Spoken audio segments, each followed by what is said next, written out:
going on, everyone? This is the Halloween Hotel giving an update. It's been about a week since I've done anything online, but I need to start posting some stuff. I got a lot of stuff done today, and I'm not videotaping any of it because I'm just so busy, but we're gonna find time to get some stuff done. So this is my front yard. You see the back porch in the back. That's gonna be barricaded off with some black plastic from Home Depot here soon, and then we're going to close that in. That's going to be the kids section. So this is like phase one right here. We got some Minions blow up dolls. You can see way off in the distance, about right there. That's my totem pumpkins that I made. Got them up, got the homemade fence up. Everything looks really good. Plus we got these goats that go in the house. It's pretty nice. People are stopping by and just taking a look and liking what they see, so we're happy with that. But let me show you the real reason I want to do this video today. I want to do a video to show you the monster box we just built. I was really going to take a video of this and do a tutorial on it, but I really wasn't sure if I could do it. And that's half the reasons why I don't even take videos anymore. Is because some of the projects I get into are just so crazy that I'm not sure it's going to work out or not. But this one, I think it actually worked out pretty good. I got a few small things I want to get done to it. Well, basically all it is some 2x4s, some 1x3s, and then I had some scrap plywood lying around, got some old trim lying around. And then with the Home Depot today, and for the front and back, this board right here, this stuff was only like $4.50 for a 2x4 sheet, so we made that work. And then these chains are just the yellow ones you get from Home Depot. I kind of probably should have painted them a little better, but I'm gonna open this up and show you the inside real quick before we get it going. So the back, I just have it on a nail right here. I'll just let these guys go. And then we'll open it up and I'll show you the guts here. And this is it. I just have it on a hinge in the back. I have this little roller set up right here. I got a light, pulsates.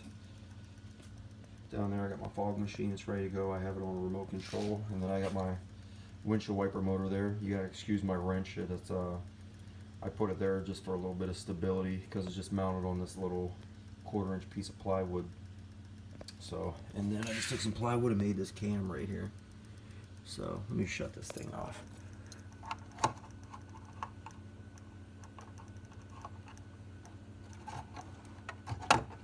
Whatever, we'll just do that. So you can see the cam, nothing crazy. I just kind of went crazy with a jigsaw.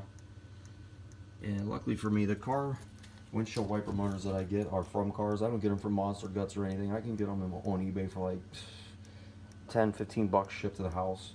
You know, I don't mind Monster Guts. They definitely have a better product than this, but I'm not spending, you know, 25 bucks for a wiper motor, and then I gotta buy a power outlet for 20 and everything else. By the time I get a wiper motor going, I'm spending 50 bucks. That's not me. I'm not doing it. So I got this one out of an old Nissan, and I didn't pay much.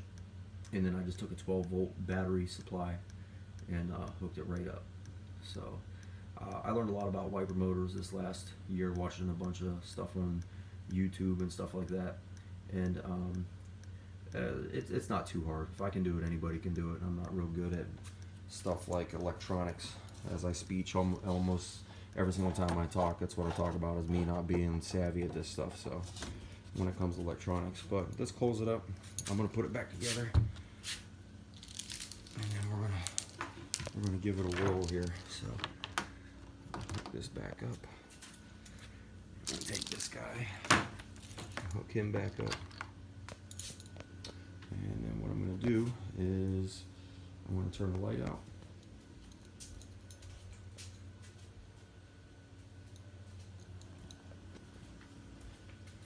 Alright, plug this guy in, and then we're going to hit the fog machine.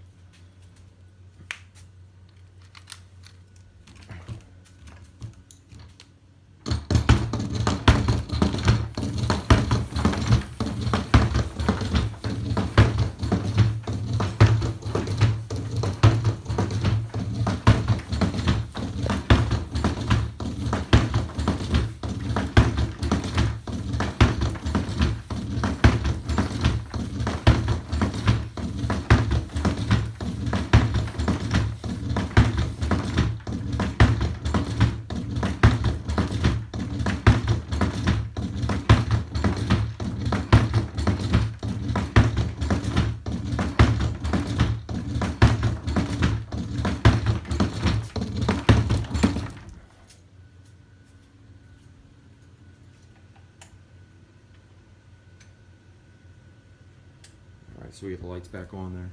That is so awesome. I'm gonna be honest with you, this is probably the most time consuming and one of the greatest props I've made so far. Like I said, I've only been doing this for about 3-4 years.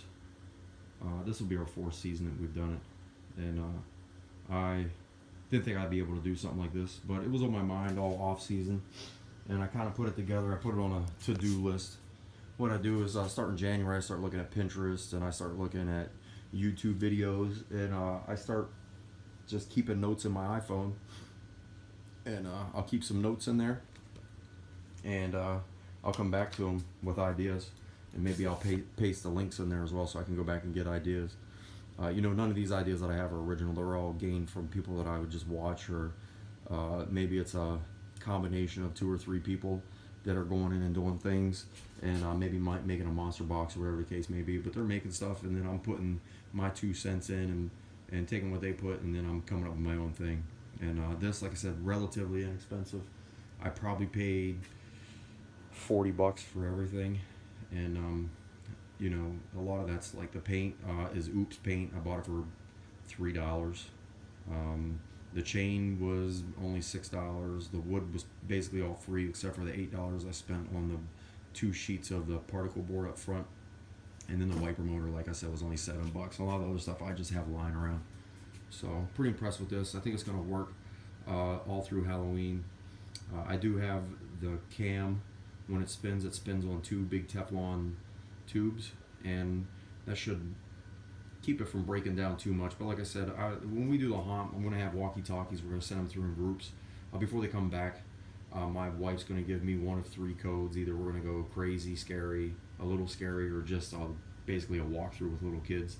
And so I don't want this thing running all the time. So I'm going to hook it up to one of those little Christmas switches, turn the Christmas tree on and off. And as they're walking up, we can reset everything and do what we need to do for that particular walkthrough.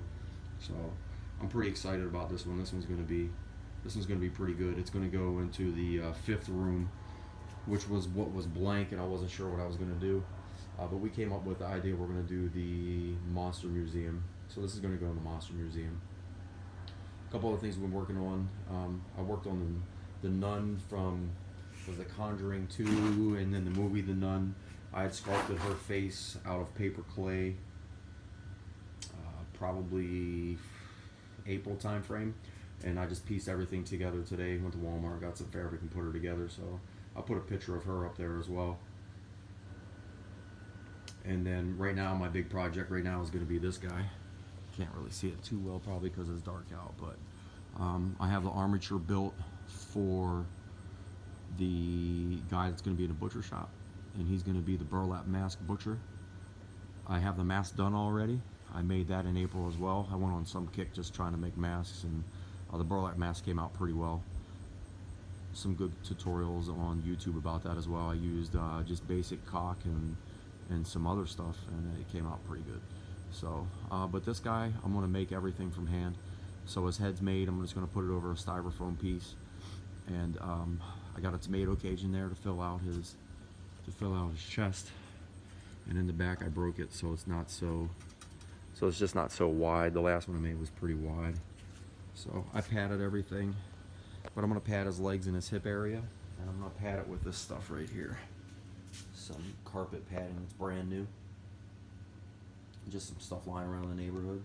So I'm going to use that, and I usually either zip tie it on or I'll tape it on real good to beef up the parts that I want beefed up.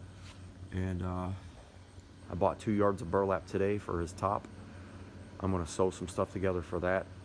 And then his pants are going to be just black, and I'm just going to rough them up and weather them a little bit. And then I'm just going to take a pair of tennis shoes, spray paint them black and brown, make them look a little muddy. And I'm not sure about the hands yet. The hands always get me, so we'll figure out the hands as we go.